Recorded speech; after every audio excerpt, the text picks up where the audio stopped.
Hello, everyone, and welcome to the NCUST Review, What Great Schools Do.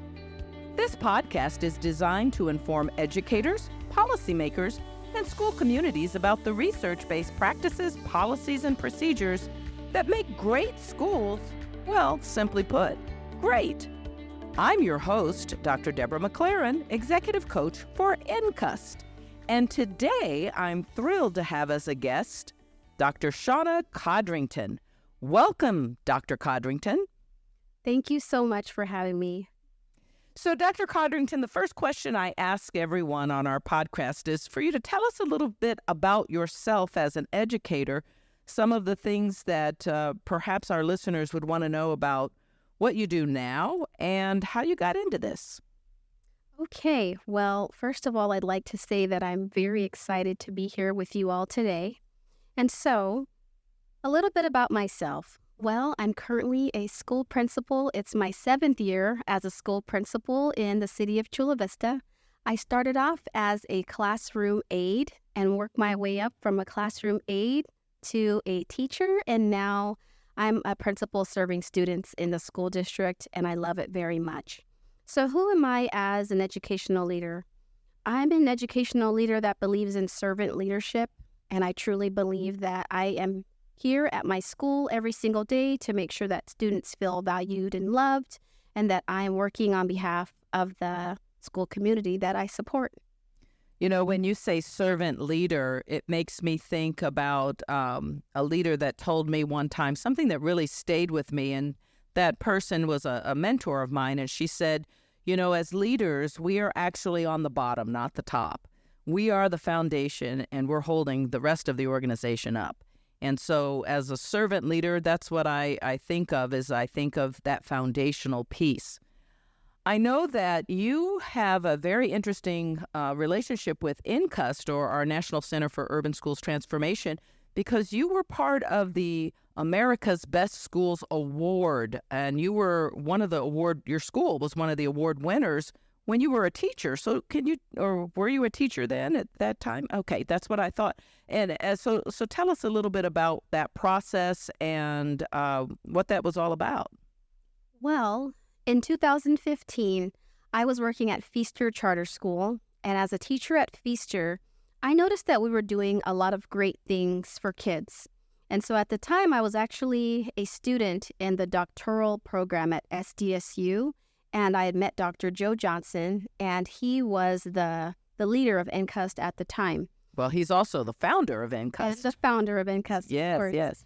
And he talked a lot about what great schools do, and I started to think about, I see a lot of these characteristics and leadership practices and best teaching practices at Vista. So I asked the executive director at the time, Francisco Velasco, if I could go and visit some classrooms, if I could talk to some teachers, talk to some parents, and just find out from them what they felt made Vista a magnificent place. And so I actually took a day and I spent some time exploring our school, connecting with the teachers, and I saw that we were doing things that NCUST considered a fabulous school, such as we were making students feel capable and valued, making sure that when we're in classrooms that students feel respected, students feel loved. I noticed that we were using TPR, or total physical response, and making sure that we were using GLAD strategies to make sure that students were understanding the learning. So there was teacher clarity that was very, very a very strong practice that was used.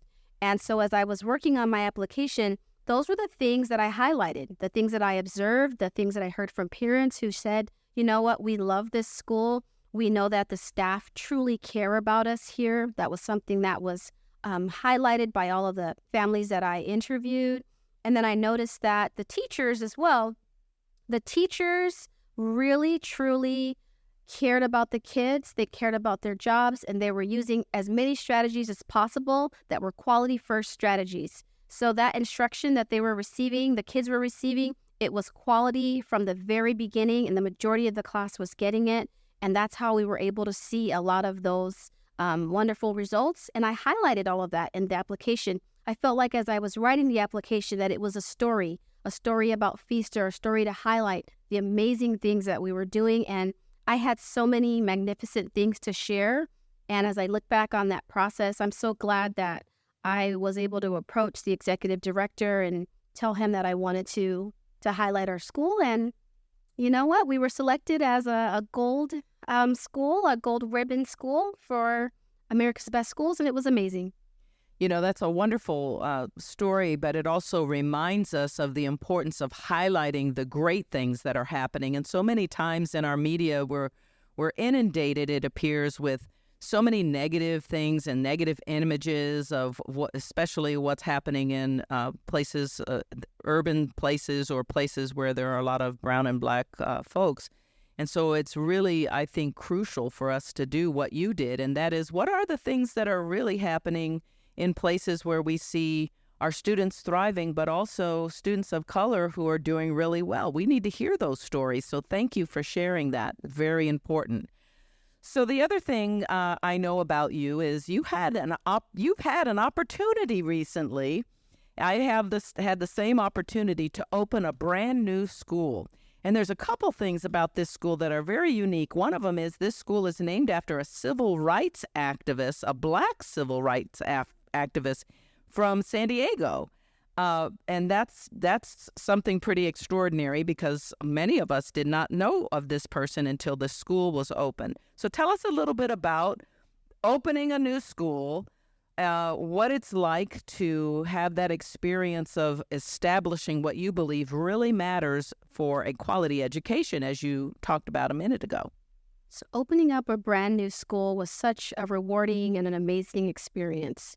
As you mentioned, the school was named after Fahari Jeffers, and I had no idea who she was until the school opened, and then I was able to research and find out more about her. And she was just a wonderful leader who cared about people, but especially people who were domestic workers and people of color.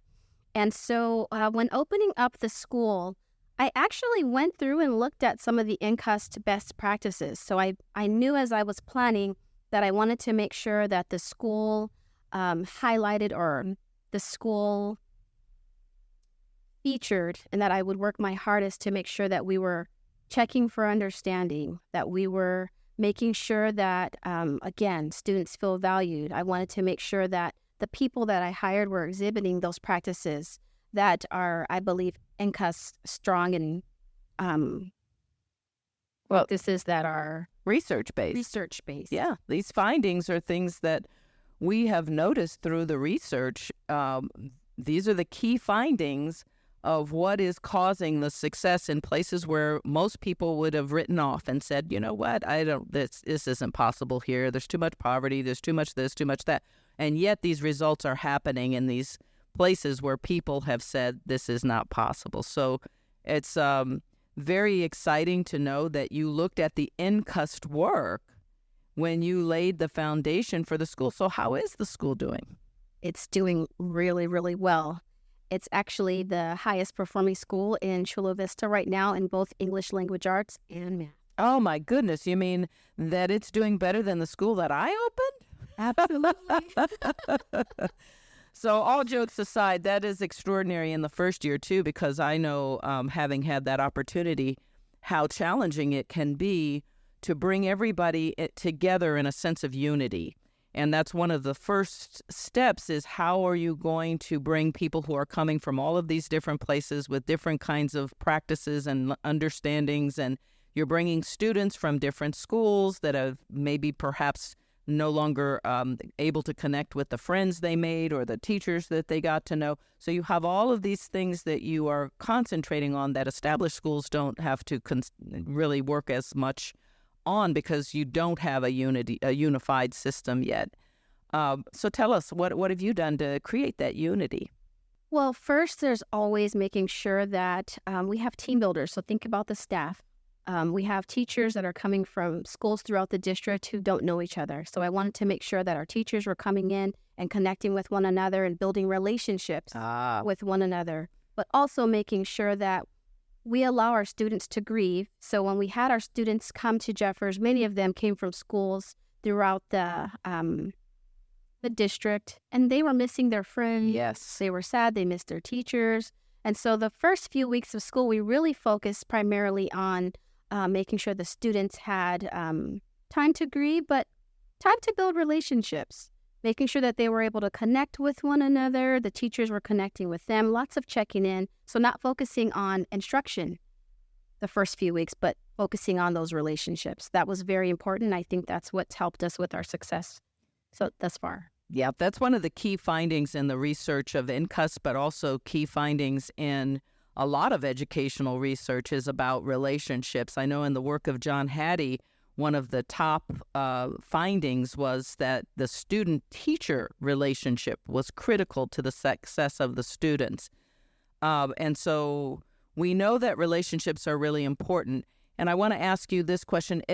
Who in your life would you say made a great impact on you wanting to do this work in the first place? Like, what relationship did you have that caused you to want to do this? Well, I'm going to definitely say it was my mother. My mom came to the United States from Panama, and she always said that she didn't have many friends when she got here. She struggled with learning English when she was here, and she said that a teacher made the difference for her. So I always remember her telling me that, and I always knew that when I became a teacher, I wanted to make sure that I had relationships with my students and that I got to know them and their culture. And so hearing that from my mom, the relationship I have with my mom has really helped me with servant leadership and focusing on being a person who cares about relationships. They're so important, and that's wonderful. One of the reasons, my mom. You know, the last couple of episodes that we have recorded, one of the themes that seems to be surfacing here is the importance of having an advocate, someone that stands in your corner, someone who is making sure that you get what you need as a child, as a student, to be successful. And I want our listeners to just remember how powerful their voice can be in supporting a child, whether you're a teacher, whether you're a parent, whether you're an administrator, but your voice really matters in supporting a student and believing in themselves. I know for me, one of my stories that I've shared with folks is that when I decided to go into teaching, because I had a different career before this, it was a principal who believed in me when I didn't believe in myself. And the principal said to me, I went to him and I said, well, I could teach orff instruments, or I could teach guitar, or I could teach keyboard, but we need to get those instruments. And that principal said to me, well, why not all three? And I thought, all three? And he saw something in me that I didn't see in myself. So we got the three and I figured it out. And to this day, I am grateful for someone believing in me. Also, my parents, of course, believed in me. So I have a final question for you.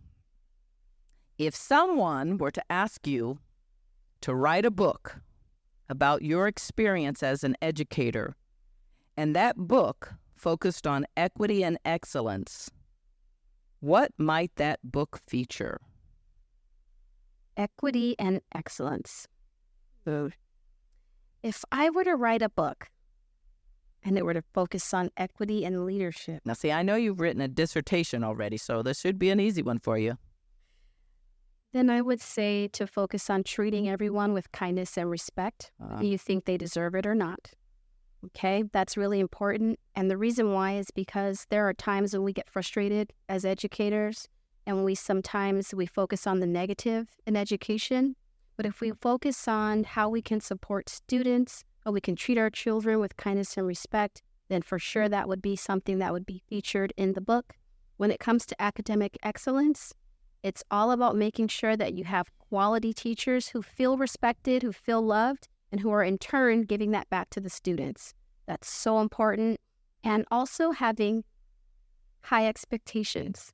Having high expectations, making sure that you're constantly looking at data so that you're able to give feedback that's specific and that's purposeful. And then, of course, just being yourself. So I guess maybe your book would be titled, you might have to talk to Charles Dickens about this, but your book might be titled Great Expectations. I think it's probably in public domain, so you're safe there. Well, I want to thank our listeners today once again. This is the National Center for Urban Schools Transformation, also known as NCUST, which was founded in 2005 to help districts and their partners transform schools into places where all students achieve academic proficiency, evidence of love of learning, and graduate well prepared to succeed in post-secondary education, the workplace, and of course, their communities. We will broadcast a new episode of this podcast at the beginning of each month. You can subscribe to the NCUST Review, What Great Schools Do, on Spotify. We want to thank you for listening to this episode of the NCUST Review. And until next time, I'm your host, Dr. Deborah McLaren, for the NCUST Review, What Great Schools Do.